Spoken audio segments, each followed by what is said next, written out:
ನಮಸ್ಕಾರ. ನುಡಿಜೇನು ಡಿಜಿಟಲ್ಗೆ ಸ್ವಾಗತ. ಇವತ್ತು ಕಾರವಾರ ಜಿಲ್ಲಾಧಿಕಾರಿ ಮತ್ತು ಜಿಲ್ಲಾ ಪೊಲೀಸ್ ವರಿಷ್ಠಾಧಿಕಾರಿ ಮತ್ತು ರಿಜಿಸ್ಟ್ರಾರ್ ಅವರು ಮೂರೂ ಜನರಿಗೆ ಇವತ್ತೊಂದು ಲಾಸ್ಟ್ ವಾರ್ನಿಂಗ್, ಒಂದು ಎಚ್ಚರಿಕೆಯ ಮನವಿಯನ್ನು ಕೊಡಕ್ಕೆ ಬಂದಿದ್ದೇನೆ. ಕಳೆದ ಒಂದು ತಿಂಗಳಿಂದ ಮುಂಡಗೋಡನಲ್ಲಿ ನಿರಂತರವಾಗಿ ಪ್ರತಿಭಟನೆಗಳು ಮತ್ತು ಕಂಪ್ಲೇಂಟು ಎಲ್ಲ ಆಗಿದೆ. ಆದರೂ ಕೂಡ ಯಾವುದೇ ಕ್ರಮ ತಗೊಳ್ತಾ ಇಲ್ಲ. ಲವ್ ಜಿಹಾದ್ ಸಂಬಂಧಪಟ್ಟ ಹಾಗೆ ಒಬ್ಬ ಯೂಟ್ಯೂಬರ್ ಖ್ವಾಜಾ ಅಂದರೆ ಮುಕ್ಕಳಪ್ಪ ಅಂತ ಹೇಳ್ತಾರೋ, ಆ ಹೆಸರು ಕೂಡ ನಾವು ಉಚ್ಚಾರ ಮಾಡೋದೇ ಒಂಥರ ಅಸಹ್ಯ ಅನ್ನಿಸ್ತಾ ಇದೆ. ಅವನು ಬಹಳ ದೊಡ್ಡ ಜಾಲ ಇದೆ, ಬರೀ ಒಂದು ಹುಡುಗಿದಲ್ಲ ಇದು. ಬಹಳ ದೊಡ್ಡ ಪ್ರಮಾಣದಲ್ಲಿ ಹಿಂದೂ ಹುಡುಗಿಯರನ್ನು ಫಸಾಯಿಸಿ, ಲವ್ ಜಿಹಾದಲ್ಲಿ ಫಸಾಯಿಸಿ, ಬುರ್ಕ ಹಾಕಿಸಿ, ಗೋಮಾಂಸ ತಿನ್ನಿಸುವಂಥ ಭ್ರಷ್ಟ ನೀಚ ಕೆಲಸ ಮಾಡ್ತಾ ಇರುವಂಥ ಆ ಖ್ವಾಜಾನ ವಿರುದ್ಧ ಈಗಾಗಲೇ ಅವರ ತಾಯಿ ಬಂದಿದ್ದಾರೆ ಇಲ್ಲಿ. ಆ ಹುಡುಗಿ ಗಾಯತ್ರಿ ಅಂಥೇಳಿ, ಆ ಗಾಯತ್ರಿ ಅವರ ತಾಯಿ ಬಂದಿದ್ದಾರೆ. ಸೊ ಅವರೇ ಕಂಪ್ಲೇಂಟ್ ಕೊಟ್ಟು ಒಂದು ತಿಂಗಳಾದರೂ ಕೂಡ ಇನ್ನೂ ಅವ್ರಿಗೆ ಯಾವುದೇ ಪ್ರಕ್ರಿಯೆ ಆಗಿಲ್ಲ. ಇದು ಒಂದು ಭಾಗ. ಇನ್ನು ಎರಡನೇದು, ಮದುವೆ ಆಗಿದೆ, ರಿಜಿಸ್ಟರ್ ಆಗಿದೆ ಅಂತನ್ನುವಂಥದ್ದು ಒಂದು ಹೇಳಿಕೆ ಕೊಡ್ತಾ ಇದ್ದಾರೆ. ಎಲ್ಲ ಬೋಗಸ್ ದಾಖಲೆಗಳನ್ನು ಕೊಟ್ಟಿದ್ದಾರೆ, ಎಲ್ಲ ಫೇಕ್ ದಾಖಲೆಗಳನ್ನು. ಎಲ್ಲ ದಾಖಲೆಗಳು ಕೂಡ DC ಅವರಿಗೆ, SP ಅವರಿಗೆ ಎಲ್ಲರಿಗೂ ಒಪ್ಪಿಸಿದೆ.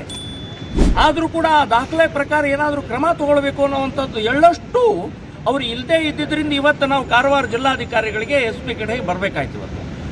ಸೊ ಒಂದು ನ್ಯಾಯ ಅನ್ನುವಂಥದ್ದು ಇದೇ ಇಲ್ಲೋ. ನಾವು ಹಿಂದೂ ಹುಡುಗಿಯರ ರಕ್ಷಣೆ ಮಾಡಬೇಕೋ ಮಾಡಬಾರ್ದು? ಹಾಗಾದ್ರೆ ಬೀದಿ ಇಳಿದು ಕಲ್ಲು ತಗೊಂಡೇ ಓಡಾಡಬೇಕಾ? ಬೆಂಕಿ ಹಚ್ಚಬೇಕಾ? ಒಂದು ಮನವಿ, ಒಂದು ಪತ್ರ, ಒಂದು ದಾಖಲೆಗೆ ಏನು ಬೆಲೆನೇ ಇಲ್ವಾ? ಸೊ ಇದರ ಸಂಬಂಧಪಟ್ಟಾಗೆ ಗಂಭೀರತೆಯನ್ನು ತಿಳಿಸೋಗೋಸ್ಕರನೇ ಇವತ್ತು ಬಂದಿದ್ದೀವಿ. ನೋಡಿ, ಇಂಥ ಫೇಕ್ ಇದೆ ಅಂತಂದ್ರೆ ಅಲ್ಲಿ ರಿಜಿಸ್ಟ್ರಾರು ಸಿಕ್ಕಾಪಟ್ಟೆ ದುಡ್ಡು ತಿಂದು ತಿಂದು ತಿಂದು ಇವತ್ತು 3 ಅಂತಸ್ತಿನ ಕೋಟಿಗಟ್ಟಲೆ ಇವತ್ತು ಒಂದು ಬಿಲ್ಡಿಂಗ್ ಅನ್ನು ಕಟ್ತಾ ಇದೆ. ಆ ರಿಜಿಸ್ಟರ್ನು ಸಸ್ಪೆಂಡ್ ಆಗಬೇಕು. ಯಾಕೆಂದ್ರೆ ಫೇಕ್ ಎಲ್ಲ ದಾಖಲೆಗಳನ್ನು ಫೇಕ್ ಮಾಡಿ ದುಡ್ಡು ತಗೊಂಡು ರಿಜಿಸ್ಟರ್ ಮಾಡಿ, ಬರೀ ಇದು ಒಂದೇ ಅಲ್ಲ, ಇಂಥ ಸಾವಿರಾರು ರಿಜಿಸ್ಟ್ರೇಷನ್ ಹುಡುಗಿಯರ್ದು ಮದುವೆಗಳನ್ನು ಮಾಡಿದಂಥ ಆ ರಿಜಿಸ್ಟ್ರಾರ್ ಇದಲ್ಲ, ಅವನ ಮೇಲೂ ಕಂಪ್ಲೇಂಟ್ ಇದೆ. ಸೊ ಹಾಗಾಗಿ ನಾನು DC, SP ಮತ್ತು ರಿಜಿಸ್ಟ್ರಾರ್ಗೆ ನಾನು ಎಚ್ಚರಿಕೆ ಗಂಟೆ ಕೊಡೋಕ್ಕೆ ಬಂದಿದ್ದೀನಿ.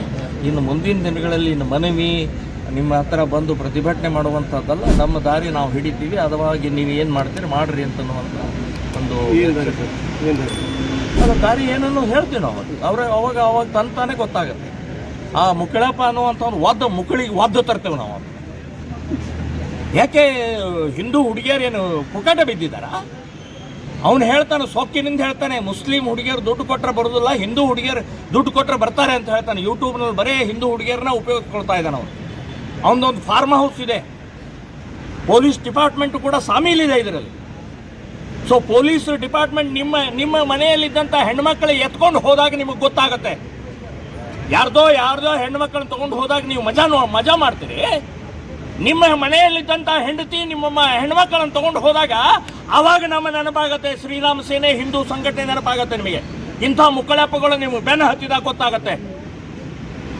ಅಂಥ ಎಚ್ಚರಿಕೆ ಇವತ್ತು ಪೊಲೀಸ್ ಡಿಪಾರ್ಟ್ಮೆಂಟ್ ಕೂಡ ಸಾಮೀಲಿದೆ ಅಂತನ್ನುವಂಥದ್ದು ಹೇಳ್ತೀನಿ. ಅಲ್ಲಿ CPI ಉದ್ದಟತನದಿಂದ ಮಾತಾಡ್ತಾ ಇದ್ದಾರೆ. CPI ಯಾವುದೇ ರೀತಿಯ ಕ್ರಮ ತಗೊಳ್ಳದೆ ಅವ್ರ ಕಡೆಯಿಂದ ದುಡ್ಡು ತಗೊಂಡಿದ್ದಾರೆ ಅಂತನ್ನುವಂಥದ್ದು ಹೇಳ್ತೇನೆ ನಾನು. ಸೊ ಅಂಥ ಇವತ್ತು ಅಲ್ಲಿ IO ಯಾರಿದ್ದಾರೆ, CPI ಯಾರಿದ್ದಾರೆ, ಅವರನ್ನು ಬದಲಾಯಿಸಬೇಕು. ಮತ್ತು ಮದುವೆ ರಿಜಿಸ್ಟರ್ ಆಗಿದ್ದನ್ನು ರದ್ದು ಮಾಡಬೇಕು, ರಿಜಿಸ್ಟರನ್ನು ಸಸ್ಪೆಂಡ್ ಮಾಡಬೇಕು ಮತ್ತು ಕಂಪ್ಲೇಂಟ್ ಪ್ರಕಾರ ಕ್ರಮ ತಗೊಳ್ಬೇಕು ಅಂತನ್ನುವಂಥದ್ದು ಈ ಸಂದರ್ಭದಲ್ಲಿ ಹೇಳ್ತಾ ಇದ್ದೀನಿ. ನೋಡಿ, ಇವತ್ತು ನಾನು RSS ಟೋಪಿನೇ ಹಾಕ್ಕೊಂಡ್ಬಂದಿದ್ದೆ, ಮುದ್ದಾಮ ಹಾಕ್ಕೊಂಡ್ಬಂದಿದ್ದೆ. ನಾನು ಒಬ್ಬ ರಾಷ್ಟ್ರೀಯ ಸ್ವಯಂ ಸೇವಕ ಸಂಘದ ಸ್ವಯಂ ಸೇವಕ. ನಾನು ಆ ಸಂಘದ ಸಂಸ್ಕಾರದಿಂದನೇ ಬೆಳೆದಂಥವ್ನು. ನಾವು ಇವತ್ತು ನನ್ನಲ್ಲಿ ಏನಾದರೂ ಒಳ್ಳೆಯದು ಏನಾದರೂ ಇದ್ದರೆ ಅದು ಸಂಘದ ಸಂಸ್ಕಾರದ ಮೂಲಕನೇ ಇದೆ ಅಂತನ್ನೋದು ಹೆಮ್ಮೆಯಿಂದ ನಾನು ಹೇಳ್ತಾ ಇದ್ದೀನಿ. ನನ್ನ ಹಾಗೆಯೇ ಕೋಟ್ಯಾಂತರ ಜನರನ್ನು ತಯಾರು ಮಾಡಿದಂಥ RSS, ಅದಕ್ಕೆ 100 ವರ್ಷ ಆಯಿತು. ಪ್ರಿಯಾಂಕಾ ಖರ್ಗೆ ಅವರೇ 100 ವರ್ಷದ RSS ಪುಕ್ಕಟೆ ಅಲ್ಲ. ನಿಮ್ಮದು ಕಾಂಗ್ರೆಸ್ಸು 130 ವರ್ಷ ಆಯಿತು ಹಾಳಾಗಿ ಹೋಳಾಗಿ ದೇಶವನ್ನು ಹಾಳು ಮಾಡಿದಂಥ ಆ ರೀತಿಯ RSS ಎಲ್ಲೂ ಯಾವುದನ್ನೂ ಮಾಡಿಲ್ಲ. ಇವತ್ತು BK ಹರಿಪ್ರಸಾದ್ ಹೇಳ್ತಾರೆ ತಾಲಿಬಾನ್ ಅಂತ ಹೇಳ್ತಾರೆ. ತಾಲಿಬಾನ್ ಅಂತಂದರೆ ಏನಾದರೂ ಗೊತ್ತಿದೆಯಾ ನಿಮಗೆ ಹರಿಪ್ರಸಾದ್ ಅವರೇ? ತಾಲಿಬಾನ್ ಅಂತನ್ನುವಂಥದ್ದು ಏನಾದರೂ ಅರ್ಥ ಇದೆ ನಿಮಗೆ? RSSಗೆ ತಾಲಿಬಾನ್ ಹೋಲಿಸ್ತೀರಿ ನೀವು? ನನಗೆ ಬಿಗಿ ಹಿಡಿದು ಮಾತಾಡಿ. RSS ಅಂದರೆ ಏನಂತ ತಿಳ್ಕೊಂಡಿದ್ದಾರೆ? 100 ವರ್ಷ ಬಾಳಿದೆ. ಅದು ಜನರ ಮನ್ನಣೆ ತಗೊಂಡಿದೆ.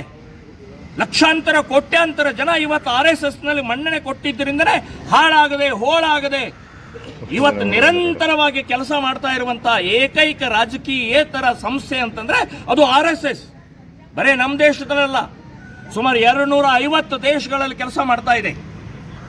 ಸೊ ಇವತ್ತು ನೀವು RSS ಬ್ಯಾನ್ ಮಾಡಬೇಕು, RSS ಸರ್ಕಾರಿ ಇದರಲ್ಲಿ ಕೆಲಸ ಮಾಡಬಾರ್ದು, ಬೇಕಾದಷ್ಟು ನೀವು ಬ್ಯಾನು ನಿಮ್ಮ ನಿರ್ಬಂಧನೆಗಳನ್ನು ಹಾಕಿದರೂ ಕೂಡ RSS ಒಂದು ಆನೆ ಇದ್ದ ಹಾಗೆ. ನಿಮ್ಮ ಬೊಗಳುವಿಕೆಯಿಂದ, ಈ ನಾಯಿಗಳ ಬೊಗಳುವಿಕೆಯಿಂದ ಏನು ಆನೆ ಬಗ್ಗುವುದಿಲ್ಲ, ಆನೆ ಹಿಗ್ಗುವುದಿಲ್ಲ, ಆನೆ ಕುಗ್ಗುವುದಿಲ್ಲ. ಆನೆ ನಿರಂತರವಾಗಿ ಕೆಲಸ ಮಾಡ್ತಾ ಹಾಗೆ RSS ತನ್ನ ಕಾರ್ಯವನ್ನು, ದೇಶಭಕ್ತಿಯನ್ನು, ಶಿಸ್ತನ್ನು, ನಾಗರಿಕರನ್ನು ನಿರ್ಮಾಣ ಮಾಡುವಂಥ ಕೆಲಸವನ್ನು ನಿರಂತರವಾಗಿ ಮಾಡ್ತಾ ಇದೆ. ಮತ್ತು ನಾನು ಹೇಳೋದು ನಿಮಗೆ, ಪಾಕಿಸ್ತಾನ್ ಜಿಂದಾಬಾದ್ ಅಂತ ಹೇಳುವಂಥವ್ರನ್ನ ಬ್ಯಾನ್ ಮಾಡುವಂಥ ನಿಮ್ಮ ಶಬ್ದ ನಿಮ್ಮ ಬಾಯಿಂದ ಬರೋದಿಲ್ಲ. ಭಾರತ್ ಮಾತಾ ಕಿ ಜೈ ಅಂತ ಹೇಳಿದರೆ ಇವ್ರನ್ನ ಬ್ಯಾನ್ ಮಾಡಿ ಅಂತ ಹೇಳ್ತೀರಿ. ಯಾವ ಮಟ್ಟಕ್ಕೆ ಬಂದಿದ್ದೀರಿ ನೀವು? ವಿಧಾನಸೌಧದಲ್ಲೇ ನೇರವಾಗಿ ಪಾಕಿಸ್ತಾನ್ ಜಿಂದಾಬಾದ್ ಇವತ್ತಿನ ತನಕ ಯಾವುದೇ ಕ್ರಮ ಆಗಿಲ್ಲ.